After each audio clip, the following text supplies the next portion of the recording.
at this time, Monday through Friday, Rosemary interviews local personalities and others who bring items of interest to this community. Time for Talk is a community betterment service. Tonight, Rosemary takes us by means of portable camera out of our studios and maybe into your neighborhood. And now, it's time for Talk. Hope you get this magazine. It is excellent. It has articles in here. The one that caught our eye was A Prairie in the Swamp, and we did a program with the gentleman who wrote this, A.J. Henderschot, and he's sitting right here with us. He has brought brought a map, and if you caught that earlier program, you watched us as we outlined the prairies in Missouri. Did you know that Caruth sits on a dome that was called Grand Prairie in those days? We're talking 1840s when the surveyors did the early maps. But today, we want to do a different kind of program. You brought two maps, and I find them fascinating. We talked about the prairies and the swamps. Now, how do you categorize this second map we're going to talk about? This is looking at how southeast Missouri was shaped, and looking at that history, you find out why we have what we have today. Some of the richest ground in Missouri is right here in the Boot Heel. And that has everything to do with a long history of geology and ecology that went on, and it helps to understand that, so as land managers from the Department of Conservation can do a better job of managing our land. We can also let farmers have a good appreciation for the land they do have and what value it is to them. Okay, our early information about this area, it was always interesting to me. They would say the Boot Heel of Missouri, in fact they couldn't really survey it accurately at first, and they said the Boot Heel of Missouri is 30 miles wide and 3 feet deep, and they just complained about how they just couldn't do it at first. You're going to tell us how we got this way, why we were so low and why we were so swampy. There you go. Okay, now, as we did before, he has brought great big maps, and the only place we can really get a view of them is to put them on the floor. So go with us over here, and you're going to learn a lot about the state of Missouri. All right, Rosemary, I have a series of maps here that I use, and when I get a chance to teach a class on southeast Missouri, I just love to talk about the history of how our area got to look like it did.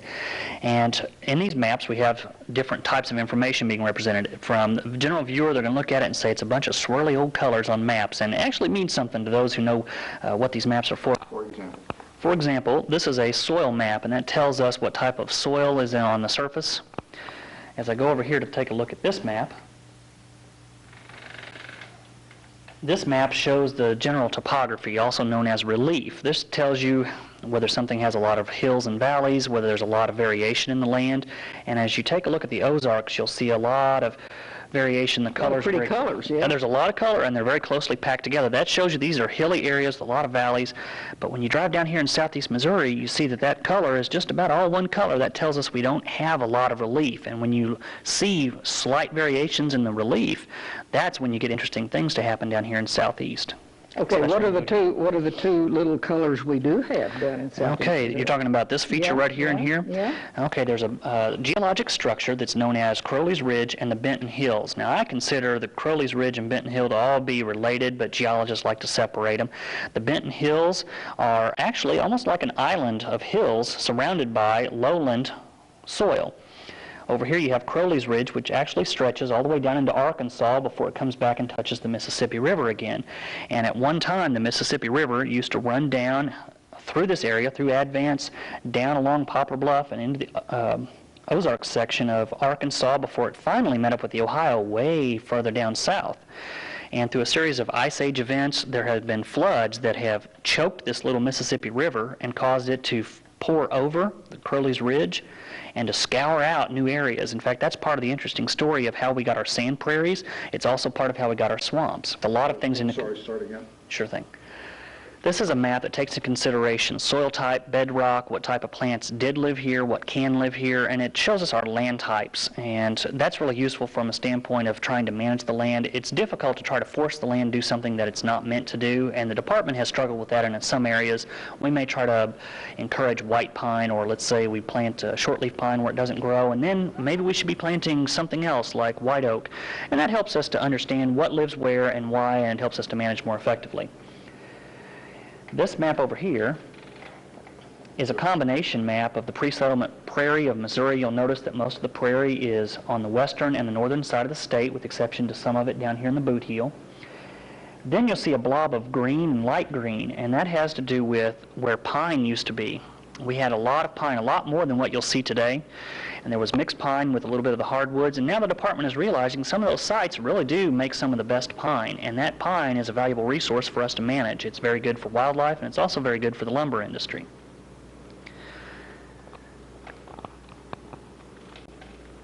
This map is a bedrock map, and it tells you what is underneath the soil, and that has influence on your acidity. For example, in the St. Francis Mountain area, those who have been up to Elephant Rock State Park or Tom Sauk, you know that that area has some big pink igneous rock, or maybe it's gray, and that rock allows for more acidic soil, much as sand will.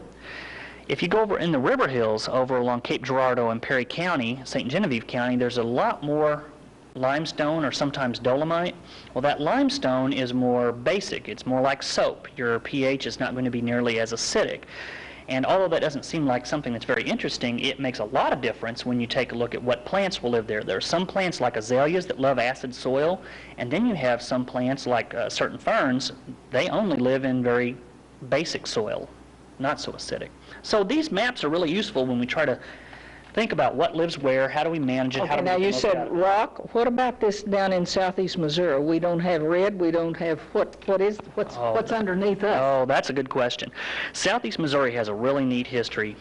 When you take a look at this map, you won't see a lot in the way of bedrock, and that's because we have very thick amounts of gravel, sand, and soil, and you have to dig down very far to actually reach some of the limestone that's down there. And we don't necessarily have a great view of what that looks like, because it is so deep. And the way this all formed is an interesting story.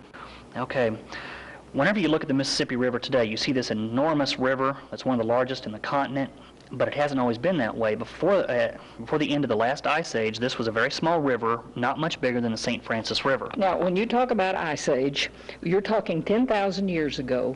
When we had a glacier sitting on the north half of Missouri. Okay, north half, and it came down where? Right along, in fact, the borders of the Missouri River almost mark where that last glacier was. Okay, and how thick was it?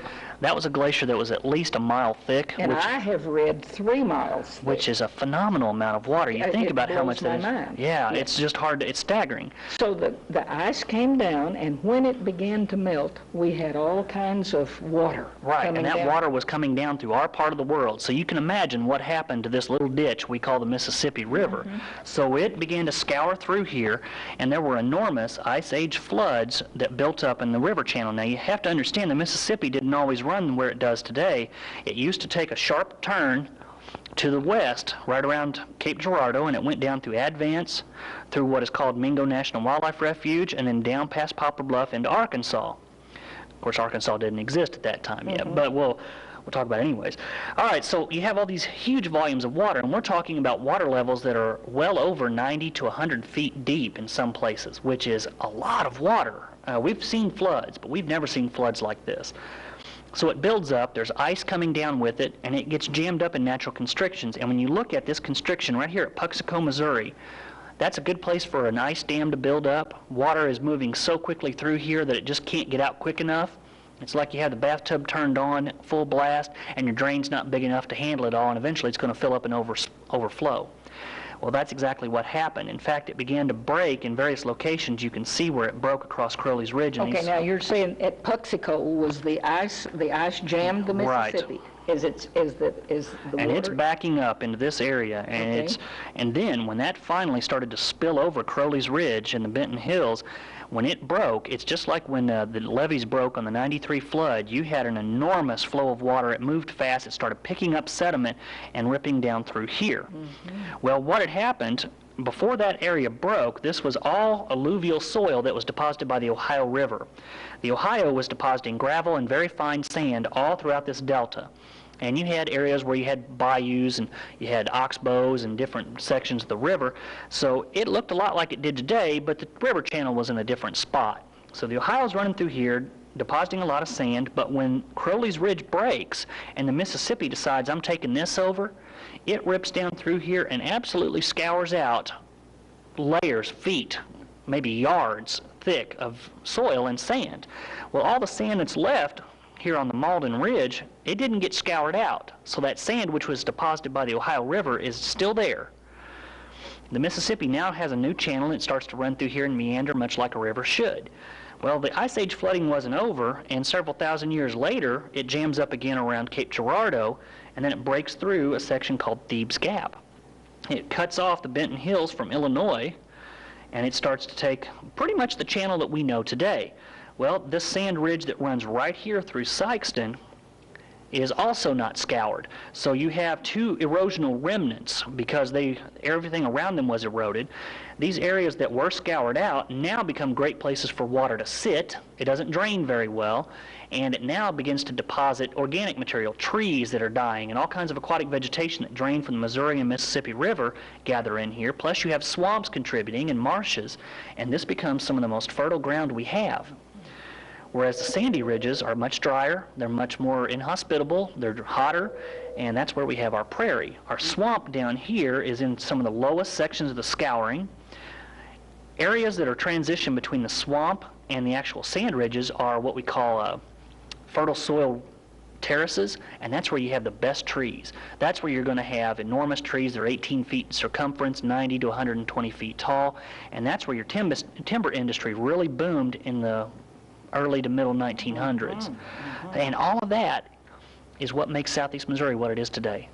I want to talk a little bit about some of the neat things about Crowley's Ridge and the Benton Hills, because at one time this was all connected to southern Illinois and Kentucky and Tennessee. Well, if you've been over to the Appalachians, that's more of a tulip poplar beech forest mixed in with oaks and hickories. You don't see as much tulip poplar and beech in the middle of the Ozarks. You see pine and oak and hickory.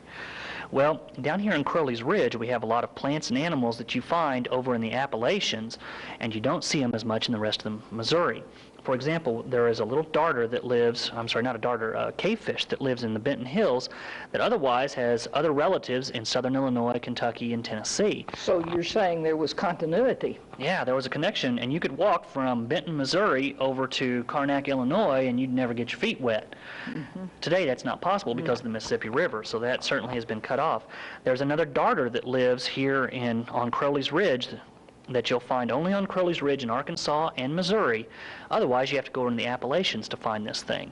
So whenever you get on these ridges, if you take the time to learn your plants a little bit, or at least pay attention to, does this look like it does in the swamp or in the boot heel, it is different. It's a different world, and this is some of the most biologically diverse area in the whole state. Crowley's Ridge has influence from the Appalachians, from the lowland swamps, and from the Ozarks. And when you have those three types of communities, that makes for incredible diversity. And if you were to put a diversity indicator on here with a red light, and the paler it is, the less diversity, and the more intense, the brighter it is, you would have bright red right here on Crowley's Ridge.